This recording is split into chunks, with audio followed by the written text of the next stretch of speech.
Selamat datang kembali di tutorial video penggunaan software Wimda dengan Budi Adi Perdana.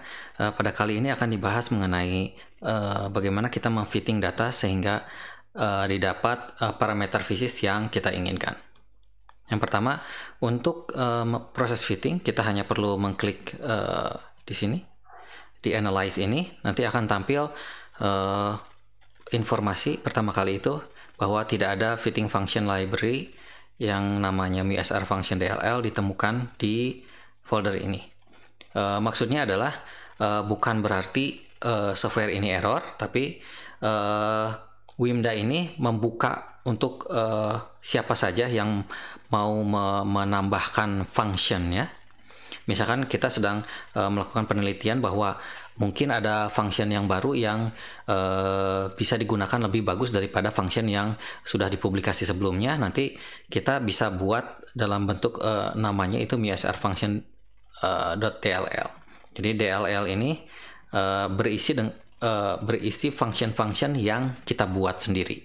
Jadi maksudnya bukan Wimda itu rusak. Jadi ini tidak masalah kalau misalkan ada tampilan seperti itu. Nah, nanti akan tampil Windows untuk yang Analyze ini yang terdiri dari beberapa komponen dan juga ini log dari fittingnya. Nanti akan ditampilkan konstanta-konstanta hasil fitting itu di bagian yang ini biasanya. Nah, ini ya selanjutnya yang bagian bawah ini berhubungan dengan chi-square-nya nanti. Lalu targetnya itu seperti apa, resolusinya, tapi yang penting adalah di tombol ini ya untuk proses fittingnya. Untuk bagian group to fit ini nanti biasanya normalnya kita berhubungan dengan forward backward asimetri. Lalu nanti kita set time range-nya itu sesuai dengan apa yang menarik bagi kita, yaitu contohnya misalkan ini time range-nya aslinya itu dari 0 sampai 8,5, tapi ternyata yang menarik itu dari 0 sampai 5 gitu. Nanti kita set di sini. Lalu ini bagian dari untuk fitting asimetrinya. Karena MuSR itu adalah muon spin rotation, relaxation dan resonance. Jadi di sini ada dua buah komponen yang berhubungan dengan osilasi. Osilasi ini adalah berhubungan dengan rotationalnya, yaitu komponen dari yang berosilasi sinus atau kosinusnya. Jadi ini berhubungan dengan frekuensi osilasinya. Lalu ada juga yang berhubungan dengan relaksasi, bagaimana si sinyal itu meluruh terhadap waktu. Jadi nanti ini berhubungan dengan relaksasi yang fungsinya itu eksponensial. Jadi dia akan berubah terhadap waktu T-mu-nya ini, T-muon. Untuk yang osilasi ini ada beberapa fungsi yang diberikan, yaitu tidak ada, non itu berarti tidak menggunakan osilasi. Ada yang rotational frequency, ada rotational field, ada Kuboto-Yabe dan ada LF Karen. Untuk yang relaksasi ada lebih banyak, yaitu tidak ada, Lorentzian, Gaussian, Gaussian 2, stretch exponential, dan seterusnya. Seperti itu. Untuk melihat bagaimana fungsi-fungsi ini kita bisa lihat di manual Wimda, yaitu bagian appendix C. Jadi kalau kita ke website Wimda itu nanti kita bisa download di bagian ini, Wimda manual. Ini filenya bentuknya dokumen,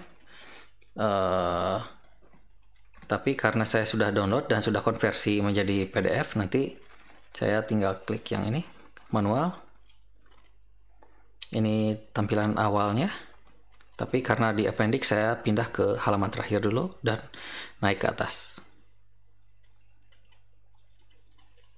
Nah, ini di sini di appendix C ini ada bagian yang osilasi, yang isinya rotational frequency, rotational field, ini persamaannya. Lalu ada Kuboto-Yabe, ada yang static, ada yang finite, dynamic, dan yang terakhir LF Karen. Lalu bagian yang relaxation ada Lorentzian, Gaussian, dan seterusnya. Seperti itu. Jadi untuk melihat fungsi dari yang digunakan di Wimda ini, kita bisa melihat di manual Wimda-nya. Nah, sekarang kita masuk ke contoh pertama, yaitu yang berhubungan dengan data rotasional. Rotasional karena dia datanya berosilasi. Jadi yang penting biasanya adalah berhubungan dengan frekuensi osilasi itu sendiri. Jadi bagaimana si muon itu berotasi atau berpresesi terhadap spin sekitar atau medan magnet eksternal yang di apply. Ini persamaan yang digunakan biasanya nanti ada untuk yang kalau kita mau melihat dari frekuensi saja, atau yang melihat dari medan dari frekuensi itu. Tapi biasanya frekuensi sudah cukup, itu bisa nanti dikonversi secara manual menjadi B ini. Jadi kalau di frekuensi yang penting adalah ini, kalau di B, di field itu B, ini dalam megahertz, kalau ini dalam Gauss biasanya. Nah, seperti itu. Jadi nanti hal yang penting adalah ini, ada komponen pertama yaitu A0. A0 itu yang menentukan garis awalnya atau titik tengah dari sinyal itu nantinya. Lalu A1 ini berhubungan dengan amplitudo dari sinyalnya. Ini A1, ini A0-nya. Dan nanti sinus atau kosinus itu ya presesi dari sinyalnya itu sendiri. Dan ini pergeseran fasanya itu nanti ya seberapa jauh dia bergeser fasanya. Kita langsung ke WIMDA-nya saja. Jadi yang pertama kita load data. Datanya masih yang ini. Jadi supaya terlihat prosesnya, load data dulu, lalu seperti biasa karena ini datanya resolusi rendah, jadi kita gabungkan dengan coadd 5 buah data. Tapi ini memang eksperimen ini didesain untuk hanya temperatur yang sama dan medan listrik yang sama dari data ke data. Jadi kalau misalkan ternyata datanya itu temperaturnya beda-beda, kita tidak boleh lakukan coadd seperti ini karena sifat pada temperatur tertentu atau medan tertentu itu akan berbeda.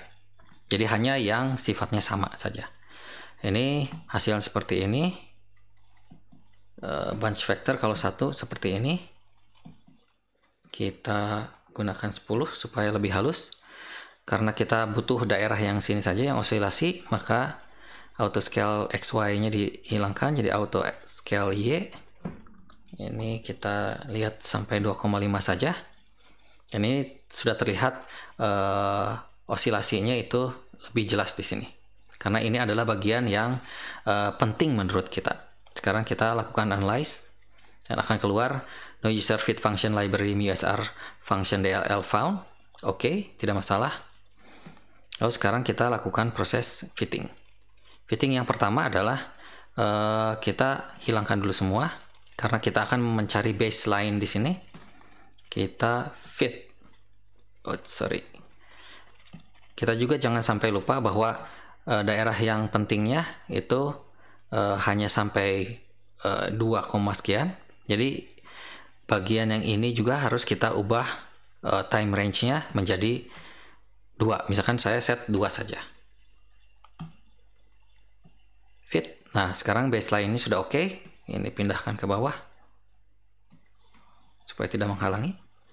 Ini baseline sudah oke. Sekarang kita tambahkan komponen dari rotational frequency. Kalau kita langsung klik, ini pasti tidak akan berhasil karena kebingungan. Kita set dulu ini karena sebelumnya kita sudah melihat bahwa ini sekitar 5, maka kita set 5. Ini coba kita set 1. Kita fit. Frekuensinya mungkin oke, tapi sepertinya amplitudonya tidak benar. Kita coba lagi. Ininya misalkan 5.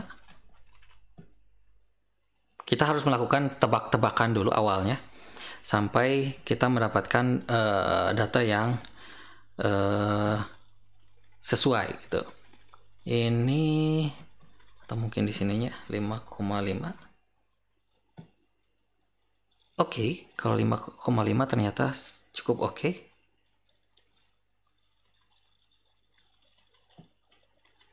Ya, ini sudah oke. Karena frekuensinya ternyata sekitar 5,7.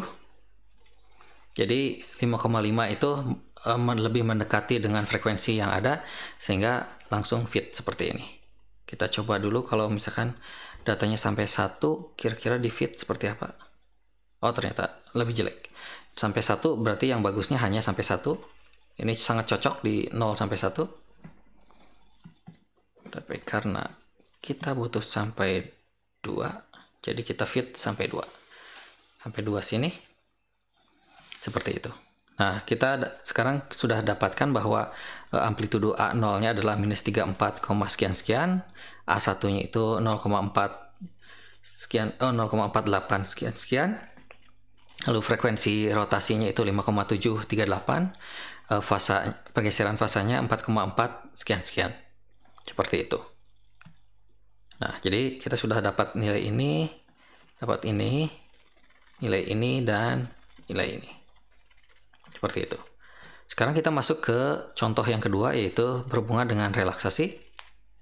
Relaksasi itu biasanya dicirikan data sinyalnya itu awalnya dari intensitas tertentu, lalu turun, semakin turun. Nah, untuk langkah awal kita perlu menentukan dulu dari kurvanya itu, ini sifatnya seperti apa sih kira-kira. Kalau dilihat ini adalah dia menurun lambat dulu baru menurun drastis, dan ini adalah salah satu ciri bahwa perilakunya adalah bersifat Gaussian. Gaussian itu dia turunnya lambat dulu baru drastis, sedangkan kalau Lorentzian dia langsung turun drastis, nanti baru dia di akhirnya lambat.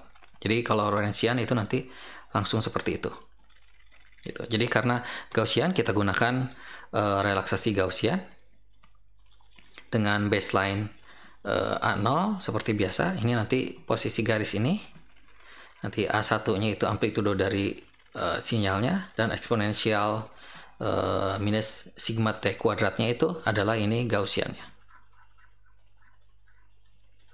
Gaussian function-nya. Kita cobakan saja langsung.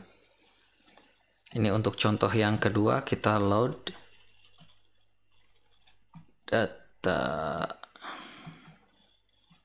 data ini. Kita close dulu yang fittingnya, karena untuk relaxation kita butuh semua data, maka kita gunakan auto scale XY. Jadi ini sudah memperlihatkan bahwa dia Gaussian, tapi kita cek dulu kalau ini sudah bunch factornya 10. Kalau misalkan 1 seperti apa. Ini kalau 1 itu Gaussiannya agak sulit terlihat juga, jadi nanti kita set misalkan 5 dulu, baru nanti 10. Oke, seperti itu, baru kita lakukan analyze. Nah, karena di sini relaxation, maka seperti biasa kita set dulu baseline. Jangan lupa juga ini harus kita set, karena kalau untuk relaxation ini untuk yang kasus ini itu datanya itu sampai data T terakhir itu cukup bagus. Jadi nanti 9, sekian, misalkan 9,8, kita lakukan fitting semuanya. Kita cek baseline-nya fit. Kita oke, coba dulu. Lalu kita tambahkan relaxation edge, jangan di sini. Tambah di relaxation tipe Gaussian. Ini kita coba cek dulu 1 fit. Ternyata kebingungan.